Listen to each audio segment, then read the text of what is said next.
Value 0.4 है, maximum friction कितना होगा इस पे? अभी इस पे फ्रिक्शन कितना है? मैंने कोई अप्लाइड फोर्स नहीं लगाया है, 0 है नहीं। Fs equal to mu S into N. ये कितना फ्रिक्शन मैक्सिमम दे सकता है? ये अभी के बॉडी के हालात में कितना फ्रिक्शन दे सकता है? तो आप क्या लिखोगे? Mu S N 0.4 into M G. तो म्यू और एम जी क्या होगा? 20 इंटू 10। वो पहला वाला शायद गलत लिख दिया था क्या? मैंने एम जी नहीं लिखा था ना। हाँ वो गलत तो क्या था, वो इसको सही कर लेना। ठीक है, तो 0.4 इंटू 10 कितना हो गया? 200। 200 को 4 से 0.4 से मल्टीप्लाई करोगे तो 20 न्यूटन है। 20 न्यूटन आएगा ना, 80 न्यूटन। ये 80 न्यूटन आ गया, मतलब ये 80 न्यूटन का फोर्स बर्दाश्त कर सकता है। इससे ज्यादा अगर दोगे तो ये चलने लगेगा, है कि नहीं है? तो मैंने बोला आपसे कि अब अगर मैंने इसे 20 न्यूटन लगाया अप्लाइड फोर्स, तो फ्रिक्शन की वैल्यू कितनी आएगी? 20 न्यूटन ही आएगी ना। तो क्या 20 न्यूटन इसके बराबर है? कम है ना, तो इसीलिए लिखा था Fs is less than equal to mu S into N. समझ आया? तो 0 से लिखा था ना F म्यू एस एन की वैल्यू, 0 से लेके Fs मैक्स तक बात ही लिखा है, उसी को समझाने के लिए किया मैंने। ठीक है,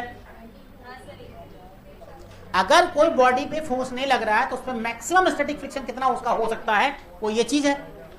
और नॉर्मली अगर बॉडी रखा हुआ है तो हम फ्रिक्शन को कांटेक्ट करते नहीं है। अगर अप्लाइड फोर्स लग रहा है तो जितना अप्लाइड फोर्स उसी के बराबर क्या हो जाएगा? फ्रिक्शन हो जाएगा। अरे समझा कि नहीं समझा? समझा कि नहीं समझा? तो आप मुझे एक बात बताओ एग्जाम्पल में, जिसको नहीं समझ में आया घर जाओ, क्योंकि मालूम है मेरे को कि क्लासरूम में उसका दिमाग नहीं है, क्योंकि इससे अच्छा से हम समझा नहीं सकते। मेरा इतनी ही लिमिट है समझाने का।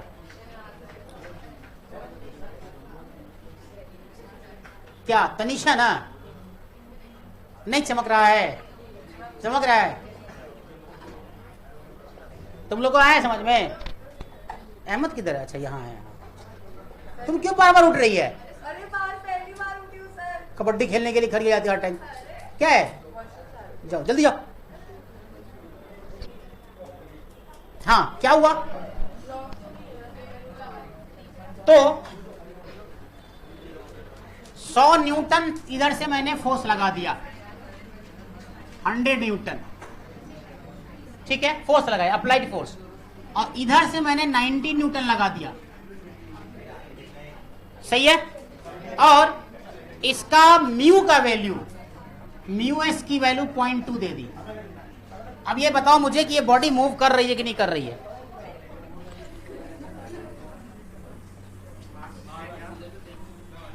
मास नहीं दिया हुआ है, मास दे दो अगर देना है तो। 10 केजी डाल दो, 10 केजी डाल दो, 10 केजी मास, 10 केजी, 10 केजी। फ्रिक्शन है कितना होगा? ये बॉडी मूव करेगी नहीं करेगी?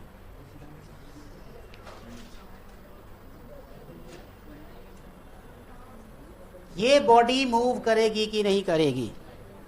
नहीं करेगी कि करेगी? नहीं करेगी? करेगी?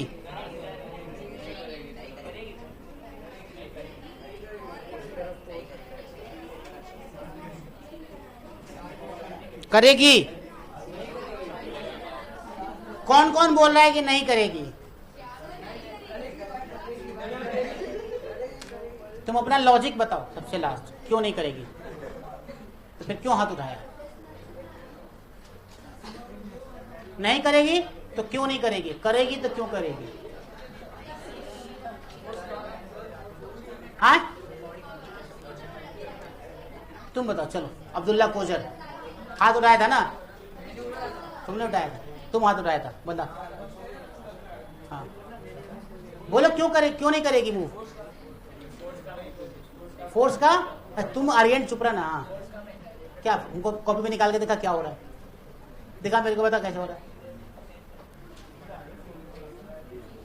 और कौन बोला था कि नहीं करेगी? तुम लोग चुप रहो, मालूम है तुम लोग को. You can explain, so I know. That's why I am not asking from you. I have some confusion with some student. That's why I am asking that questions only. अंग्रेजी आती है मुझे भी. हाँ, जाइना ये बोला था.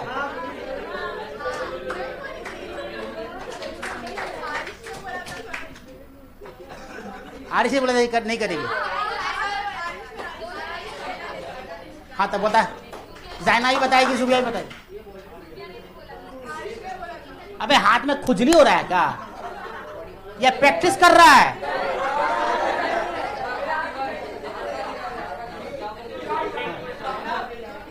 हाँ बोलो. जाइना. हाँ आरिश बोल, क्यों नहीं करेगी? जा उससे पूछ, क्या तुमको प्रपोज करेगी कि नहीं करेगी? दादा. हाँ, ये body will not move. I think check करते हैं, चेक करें क्या? एफ नेट कितना लग रहा है?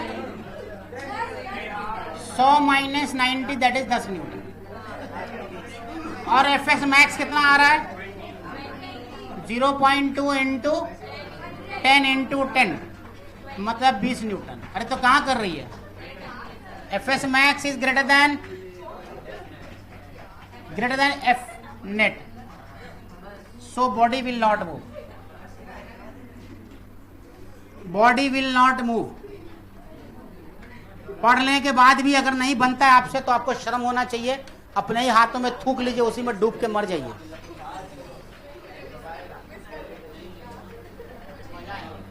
हाँ नेक्स्ट एग्जाम्पल छोटा सा और ले लेता हूं. मैं पूछता हूं क्या होगा.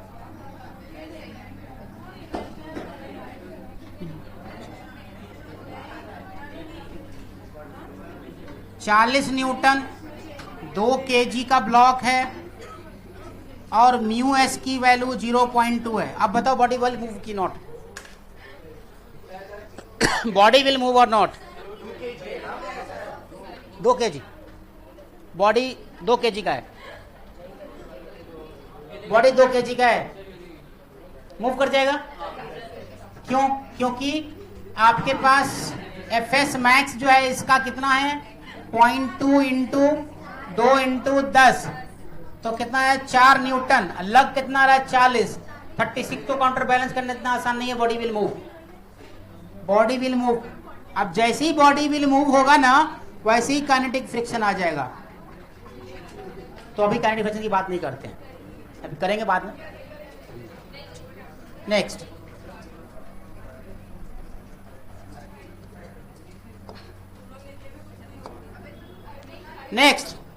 एक सवाल और है.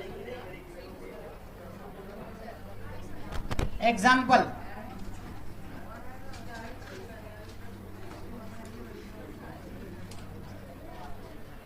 इंक्लाइन प्लेन है, इस पे एक ब्लॉक रखा हुआ है m मास का, थीटा एंगल पे.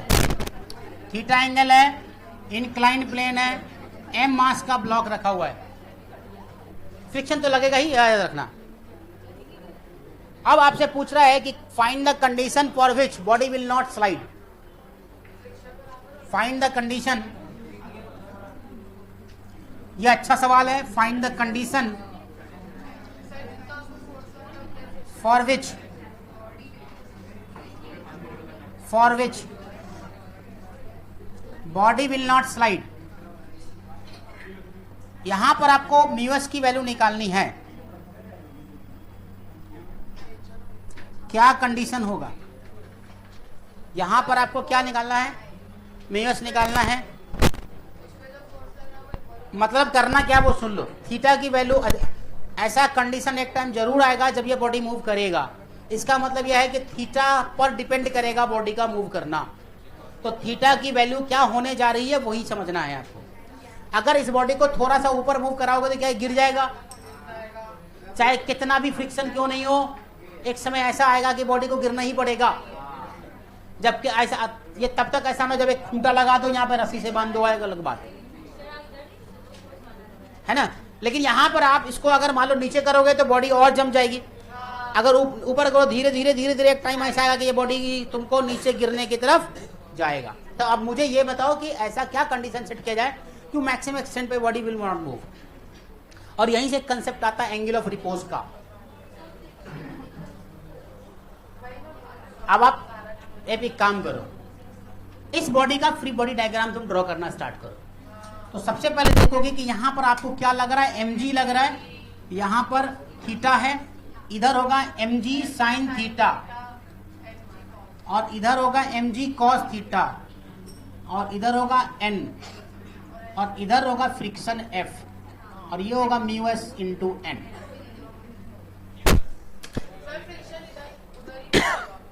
क्योंकि बॉडी इधर मूव कर रहा है तो रिलेटिव मोशन के अपोजिशन में, अपोजिशन डायरेक्शन ऑफ फ्रिक्शन तो वही बोला ना मैंने कि opposite to the relative motion. समझा गया? अब म्यू एस के टर्म में ही आप बना लीजिए, आपको जरूरत नहीं वैल्यू निकालने की। तो n की वैल्यू यहां पे कितनी है, n की वैल्यू mg cos थीटा है, इसलिए ध्यान रहे कि n का वैल्यू हमेशा mg नहीं होता है, n की वैल्यू हमेशा mg नहीं होगी, वो डिपेंड करेगा कि सिचुएशन क्या है। मरियम समझ आई बात? अब आपको this should not be slide क्या होना चाहिए, this force should be equal to this force. तो mg sin theta for not to slide आपके पास क्या होना चाहिए, mg sin theta equal to mu S into N. N की वैल्यू क्या निकाला तुमने, mg cos थीटा। mg ने mg को मार डाला तो म्यू एस की वैल्यू क्या आ गई, sine theta upon cos theta, that is tan theta. तो theta equal to tan inverse mu into S, यही कंडीशन है और इसी को एंगल ऑफ रिपोज भी कहते हैं, रिपोज।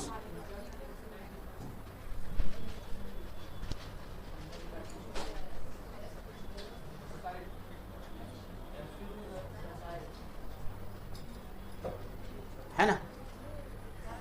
तो ये जो तुम कंडीशन लिखे हो, क्या ये इक्वल टू लिख दे या लेस देन इक्वल टू बड़ा कर दें इसको ऐसा, या उल्टा उल्टा हो जाएगा, नहीं सॉरी लेस देन, ऐसे लिख सकते हैं। ये बड़ा होगा तभी मूव नहीं करेगा, क्योंकि mg sin थीटा की वैल्यू अगर बड़ी हो गई इससे तो मूव कर जाएगा, करेगा ना। ये जो इधर लगने वाला फोर्स अगर कम हो जाएगा, इधर लगने वाला फोर्स ज्यादा हो जाएगा तो बॉडी मूव कर जाएगी। तो हमको क्या करना है कि या तो ये इसके बराबर होना चाहिए, ऐसे बड़ा होना चाहिए, ये इससे बड़ा होना चाहिए ना। तो ये बड़ा होने के लिए मैं लिख दिया कि mg sin theta is less then और इक्वल टू, या ये ग्रेटर देन इक्वल टू होना चाहिए। समझ में आया? तो यहां से भी आप लिख सकते हो। तो आपने क्या लिखा, उल्टा हो जाएगा ना ये,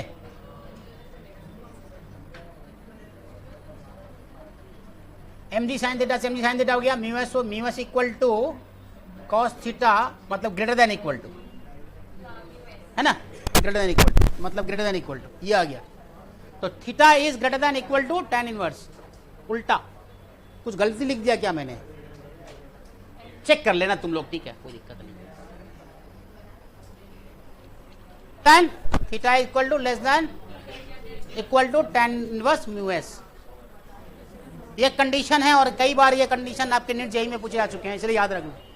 और ऐसे सवाल आ सकते हैं फ्रिक्शन से।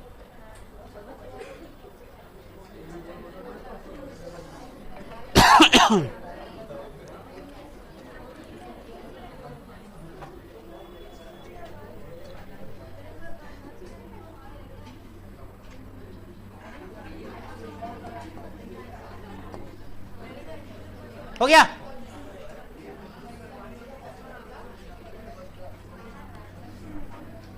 एग्जाम्पल,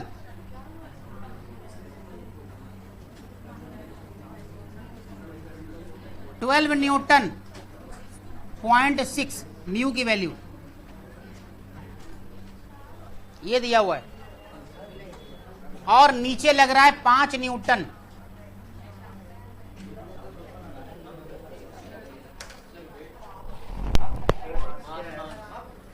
अरे इसलिए तो 5 न्यूटन कर दिया, मास के बदले 5 न्यूटन लगा दिया ना, और क्या। mg को 5 न्यूटन लिख दिया मैंने, सही है ना। अब लिखो what is the normal reaction. Question पूछ रहा है what is the normal reaction, does the block move. पहला क्वेश्चन है what is the normal reaction, normal reaction, और दूसरा है विल ब्लॉक मूव। चेक करो,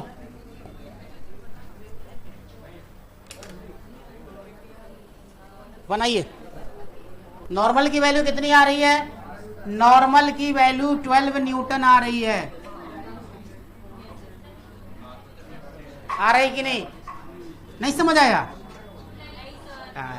नॉर्मल क्या होता है, अपोजिट टू द फोर्स। तो इधर कितना फोर्स लग रहा है, तो नॉर्मल किधर है, तो कितना हो गया नॉर्मल। अप्लाइड फोर्स कितना है, 5 न्यूटन। तो आप एफएस मैक्स निकाल लो, नहीं समझ आया। अरे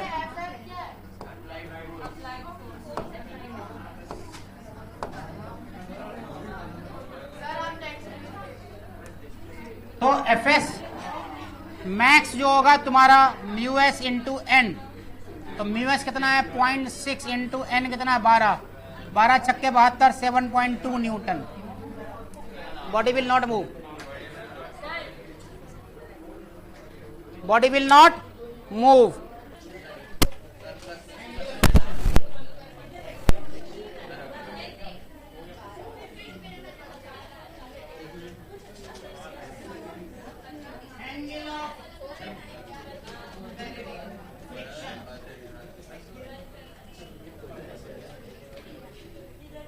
What is angle of friction?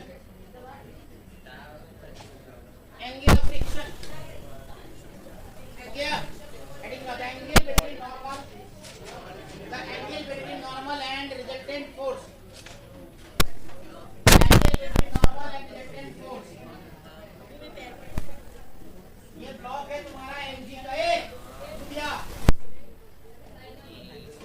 ये n है, और ये कॉन्टैक्ट फोर्स है, ये फ्रिक्शन है, ये फोर्स अप्लाइड, यही होता है, ठीक है।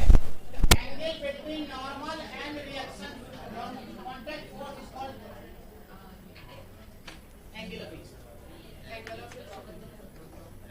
लिख लो angle between normal and resultant contact force and resultant contact force is called angle of friction.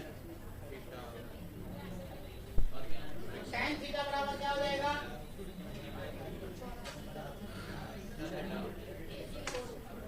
tan theta बराबर फ्रिक्शन बाई एन,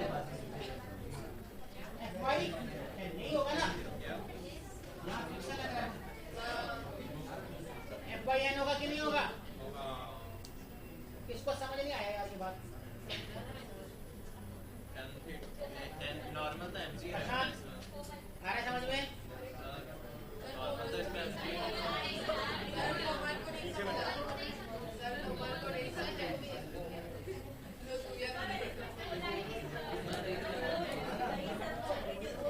नॉर्मल नजर लगता है, रिजल्टेंट कॉन्टैक्ट फोर्स ये होता है, फ्रिक्शन ये होता है, अप्लाइड फोर्स ये लगाया है। तो पूरा एंगुलर फ्रिक्शन को डिफाइन करो। एंगुलर फ्रिक्शन जो होता है वो नॉर्मल और रिएक्शन फोर्स जो होता है, नॉर्मल कॉन्टैक्ट फोर्स का रिजल्टेंट फोर्स, मतलब कॉन्टैक्ट फोर्स का फ्रिक्शन और नॉर्मल का रिजल्टेंट फोर्स है ना, तो जो रिजल्टेंट फोर्स और नॉर्मल के बीच का जो एंगल होगा वही क्या कहलाएगा, एंगल ऑफ फ्रिक्शन कहलाएगा। समझ आया। तो अगर आप tan थीटा लिखते हो तो क्या लिखोगे, f by n, और f by n क्या वैल्यू क्या होता है, म्यू के बराबर होता है, तो थीटा बराबर tan इनवर्स म्यू होगा, थीटा बराबर tan इनवर्स, घूम घूम के वही बात आ रही है, अभी फिर आएगी दोबारा से यही बात है। देखो सो द कोएफिशिएंट ऑफ, लिख लो लाइन यहाँ पे रटने के लिए, so the coefficient of, so the coefficient of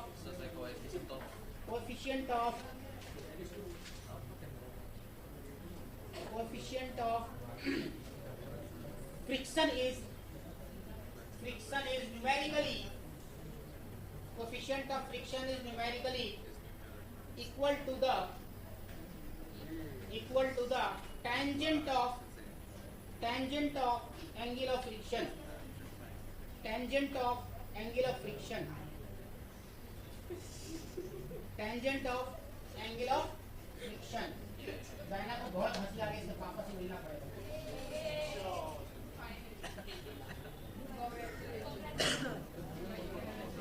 पापा आर्मी में रह चुके हैं, इतना पीटेंगे इसको उठा के। हाँ पापा इसके आर्मी में थे, कर्नल थे फादर। डायना के पापा आर्मी में कर्नल थे।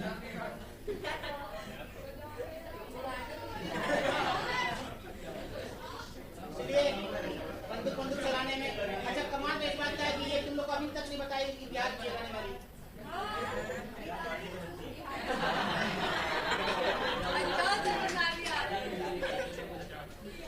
और इतने खतरनाक जगह की रहने वाली है।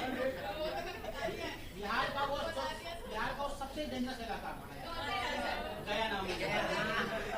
हर बात पे Doom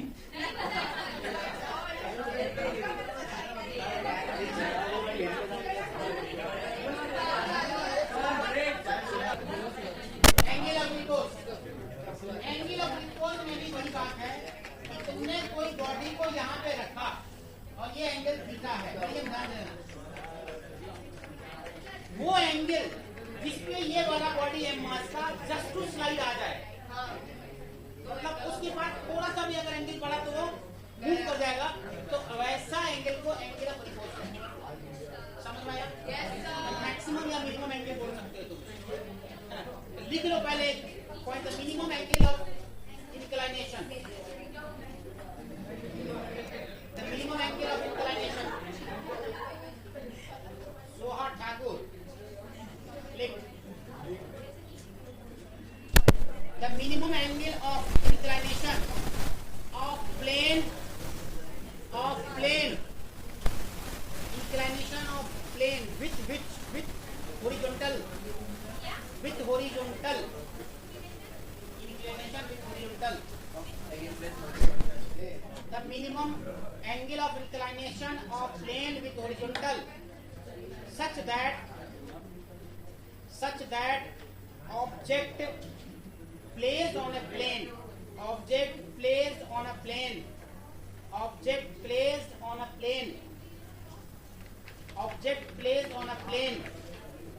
is just to slide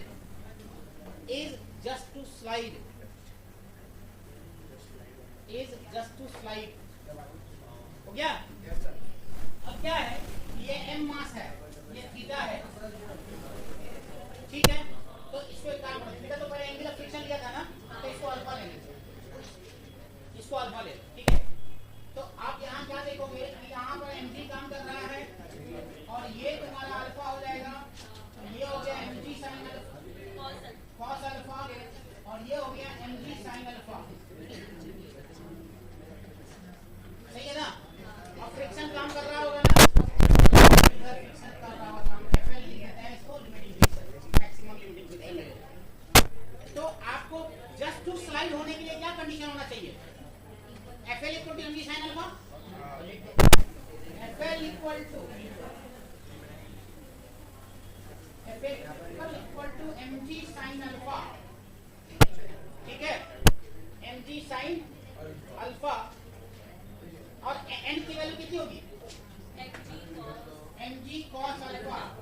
इसमें किसी को कंफ्यूजन नहीं होना चाहिए n में, ठीक है। तो f by n कर दो, तो mg sin alpha divided by mg cos alpha. mg ने mg को मार डाला, तो f by n आ गया sin alpha into cos alpha बराबर 10, ये हो गया 10, ठीक है। और यही क्या है, म्यू एस के बराबर है ना, तो ये हो गया mu S equal to tan alpha, alpha बराबर tan inverse mu into s. देखो